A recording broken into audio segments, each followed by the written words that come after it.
तो गाइस कैसे हैं आप सब लोग। मेरम सर्वाइवल इंस्टिंक्ट्स के एपिसोड 142 के साथ हाजिर हो। तो लास्ट एपिसोड के एंड पे हमने देखा था कि यूरिन जो होती है वहां पर हमारे सियोल्वी से कहती है अगर ऐसी बात है तो फिर हमारे पास तो यहाँ पर एक और बहाना मिल गया। हम तो वैसे भी यहाँ पर तुम्हारी स्क्वाड को एलिमिनेट करना चाहते थे और अब जबकि तुम यहाँ पर इस लड़की को हमारे हवाले नहीं कर रहे तो फिर हम लोग बड़ी आसानी से इसको बहाना बनाकर तुम्हारी पूरी स्क्वाडन को यहाँ पर एलिमिनेट कर देते हैं और साथ ही वो अपनी लॉस्ट सोल को एक्टिवेट करती है और कहते हैं कि अटैक करना स्टार्ट करो और सभी लोग वहां पर अटैक करने के लिए आगे बढ़ते हैं। तो हमारे सियोल्वी की टीम भी वहां पर रेडी हो जाती है और कहते हैं कैप्टन अब हम लोग क्या करेंगे। सियोल्वी कहता है परेशान होने की जरूरत नहीं है, मुझे सब कुछ पहले से पता था कि अटैक होने वाला। और इसी के साथ ही हमारा सियोल्वी एक्सट्रीम फ्रीज टेक्निक को यूज करता है और उससे वहां पर सिस्टम कहता है कि तुम्हारे सामने इस वक्त 24 लॉस्ट सोल्स है और तुम्हें यहाँ पर उन सभी की कमजोरी मिल चुकी है। बताओ कि तुम क्या करना चाहोगे, क्या तुम खुद से अटैक करोगे या फिर सिस्टम को डिसाइड करने दोगे। तुम्हारा सियोल्वी कहता है कि मैं यहाँ पर सिस्टम को डिसाइड करने नहीं दूंगा बल्कि मैं यहाँ पर खुद अटैक करूंगा। और इसी के साथ हमारा सियोल्वी जो होता है वहां पर खुद अटैक करना स्टार्ट करता है। वो अपनी इन्फर्नल हेलफायर ब्लेज टेक्निक को यूज करते हुए सामने की तरफ अटैक करता है और कहता है कि आ जाओ कमीनो,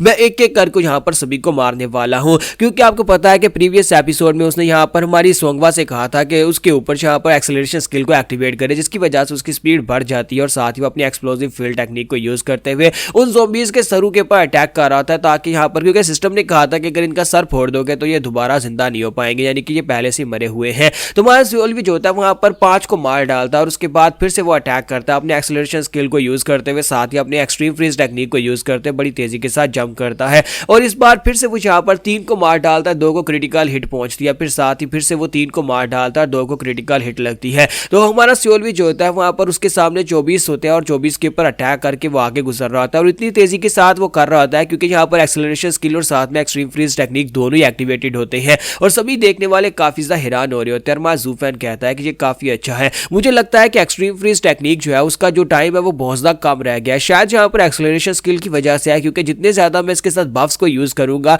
इसका टाइम लिमिट कम होता जाएगा। लेकिन खैर मैंने यहाँ पर काफी सारे ज़ॉम्बीज को नुकसान पहुंचाया जिनमें से ज्यादातर तो मर चुके हैं और उनमें से कुछ ही ऐसे बचे हैं जिनकी बॉडी के ऊपर काफी सारे क्रिटिकल हिट्स है, यानी कि उन सभी को मारना काफी ज्यादा ईजी हो जाएगा। और साथ ही वो फिर से एक्सट्रीम फ्रीज टेक्निक को यूज करता है और कहता है कि अब सिर्फ और सिर्फ 13 बचे हैं जिनमें से काफी सारे जख्मी हैं और जिनको क्रिटिकल हिट्स लगी थी। तुम्हारा सियोल्वी जो होता है बड़ी तेजी के साथ फिर से अटैक करने के लिए आगे बढ़ता है और कहता है कि मैं एक एक करके सभी को मार डालूंगा। जबकि दूसरी तरफ हमारा तारियोंग माँ कहता है कि यार जो बंदा है कौन, जितनी बार मैं इसको देखता हूँ मैं उतनी बार हैरान हो जाता हूँ, आज यहाँ पर इस तरह से फाइट कैसे कर रहा है, ऐसे लगता है जैसे कि ये एनवीज के लेवल के बराबर है। तो सोंगवा कहती है कि मैं भी यहाँ पर इस बात के ऊपर भरोसा नहीं कर रही थी लेकिन अब यहाँ पर पता चला है कि हमारा कैप्टन बहुत ज्यादा पावरफुल है। तो हमारा मुखियो से कहता है कि हाँ कैप्टन बहुत ज्यादा पावरफुल है और तुम्हें बिल्कुल परेशान होने की जरूरत, तुम हमारे साथ ही यहाँ पर से जिंदा वापस जाओगी, तुम्हें बिल्कुल ही परेशान नहीं होना और चाहो तो तुम यहाँ पर आज के बाद मुझे भी अपना मास्टर कह सकती हो क्योंकि मैं भी एक बहुत ही एक्सट्रीम वॉरियर हूँ, यानी कि एक बहुत ही कमाल का वॉरियर हूँ और मैं भी तुम्हें यहाँ पर सिखा सकता हूँ। जब किसी के साथ ही मास योगजोंग कहता है कि मैं यहाँ पर कोई सपना तो नहीं देख रहा, तो जोरी में कहता है नहीं मैं कोई सपना नहीं देख रहा और ना ही तुम कोई सपना देख रहे हो, ये वाकई में सच है कि हमारे कैप्टन काफी ज्यादा पावरफुल हो चुके हैं। क्या तुम्हें याद है कि एक वक्त था जब हमें इस तरह का एक कैप्टन चाहिए था और अब यहाँ पर हमारे पास वाकई में इस तरह का एक कैप्टन है। तो हमारा सियोल्वी जो होता है वहां पर अकेले लॉस्ट सोल्स के साथ फाइट कर रहा था, वो ज़ॉम्बीज के ऊपर अटैक कर रहा था और कहता है कि ज़ॉम्बीज की हालत काफी ज्यादा खराब है, सिर्फ 5 ही ऐसे बचे जो कि फुल स्ट्रेंथ के साथ फाइट कर सकते हैं। तारियोंग माँ आगे बढ़ता है और उसे कहता है क्या तुम ठीक हो, क्या तुम्हें यहाँ पर मेरी मदद की जरूरत है, क्योंकि मुझे नहीं लगता कि तुम्हें यहाँ पर मेरी मदद की जरूरत है, तुम खुद ही यहाँ पर ये सब कुछ कर सकते हो और लगता है कि यहाँ पर इतनी फाइट्स के बाद तुम्हारी की पावर काफी ज्यादा रिड्यूस हो चुकी है, तो क्या मैं यहाँ पर तुम्हारी हेल्प करूँ। तो सियोल्वी कहता है नहीं कोई जरूरत नहीं है और साथ ही हमारा सियोल्वी जो होता है वहां पर अपने की चार्ज को यूज करता है। जब वो की चार्ज को यूज करता है तो उसकी की पावर वापस से वहां पर उसकी बॉडी के अंदर एब्जॉर्ब हो जाती है और इस बात से तारियोंग माँ और भी हैरान होता है और कहता है ये कैसे पॉसिबल है कि तुमने यहाँ पर बड़ी आसानी के साथ दोबारा से अपनी की को रेप्लेनिश कर लिया। तो सियोल्वी कहता है कि यही समझ लो कि ये भी मेरी एबिलिटीज में से एक एबिलिटी है। तो तारियोंग माँ कहता है कि मैं यहाँ पर ये तो कह ही सकता हूँ कि तुम एक रिमार्केबल वॉरियर हो और मुझे लगता है कि अगर तुम्हें यहाँ पर ग्रो करने के लिए मौका दिया जाए तो एक दिन तुम यहाँ पर हम एनवी से भी आगे निकल जाओगे,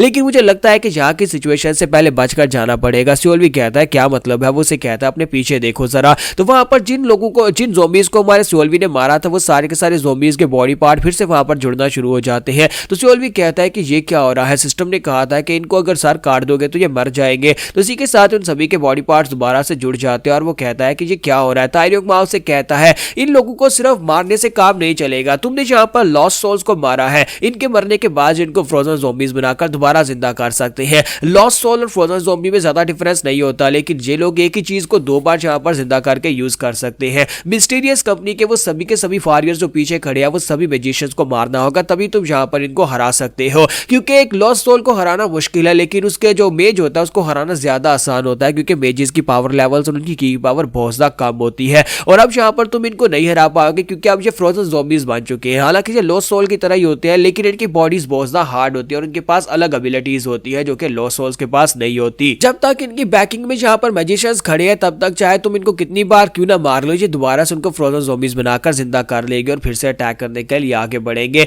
और इसी के साथ ही ताई योंग माओ से कहता है कि अगर तुम्हें यहाँ पर इन सभी को हराना है तो उसके लिए तुम्हें इनकी कैप्टन जियोरिन को हराना पड़ेगा, लेकिन जियोरिन को हराने के लिए तुम्हें यहाँ पर उसके बॉडीगार्ड को हराना पड़ेगा, क्योंकि इसके पास एक स्पेशल बॉडीगार्ड है। हालांकि जियोरिन की अपनी जो एबिलिटीज है वो काफी ज्यादा कम है, इसी वजह से बैटल में से मरने का डर होता है, जिसकी वजह से इसे यहाँ पर इसका पर्सनल बॉडीगार्ड दिया गया। और इसका पर्सनल बॉडीगार्ड जो है वो भी यहाँ पर हम एनिमीज के लेवल के बराबर है, यानी कि ये समझ लो कि वो एक एडवांस लेवल का मास्टर है। इसी वजह से उसे फाइट करके हराना काफी ज्यादा मुश्किल होगा और उस जियोरिन तक पहुंचना और भी ज्यादा मुश्किल होने वाला है। सियोलवी जो होता है उसकी सारी बातें सुन रहा होता है, तो ताई योंग माओ से कहता है कि यही सब कुछ नहीं है, अगर तुम यहाँ पर इन सभी से जीत भी जाते हो तो मुझे लगता है कि तुम यहाँ पर इस बारे में मत भूलना कि यहाँ पर इसके अलावा भी इनकी काफी सारी कंपनीज आई है, यानी कि अगर हम इनको हरा भी देते हैं तो उसके बाद हमें यहाँ पर किसी दूसरी कंपनी का सामना करना पड़ेगा। लेकिन पहले तो यहाँ पर मिस्टीरियस कंपनी को हराने के बारे में सोचो ना, क्योंकि यहाँ पर ये सारे के सारे जादूगर हैं और जादूगर होने के नाते ये लोग एक दूसरे की एबिलिटीज को इनहेंस कर सकते हैं। और बैटल में अगर यहाँ पर कोई दूसरी स्क्वाड आ जाती है और अगर हमसे कमजोर भी हुई तब भी यहाँ पर जो उनकी एबिलिटीज को इनहेंस करेंगे, उनको बूस्ट कर देंगे, जिसकी वजह से हमारे लिए उनको हरा पाना बिल्कुल ही पॉसिबल नहीं है।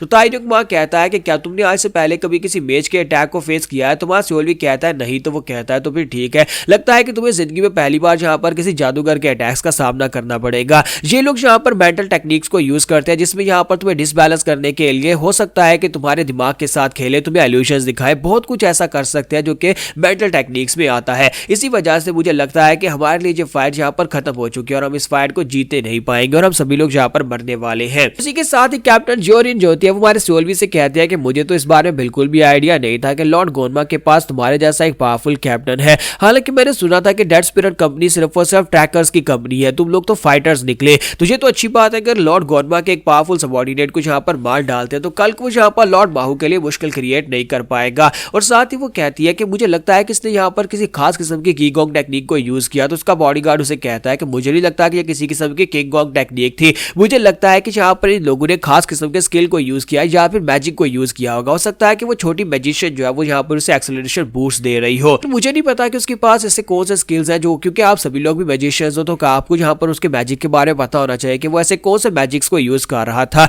कि उसकी अपनी स्पीड बढ़ गई थी जबकि बाकी की हर एक चीज स्लो हो गई थी। लेकिन मुझे एक बात अच्छी तरह से पता है कि ये लड़का हमेशा के लिए उन स्किल्स को यूज नहीं कर सकता, वरना अभी तक हमारे सारे के सारे लॉस्ट सोल्स मर चुके होते। यहाँ पर हमारी एपिसोड 142 का एंड होगा। नेक्स्ट एपिसोड में देखेंगे हमारा सियोलवी इस सिचुएशन से कैसे बाहर निकल पाएगा।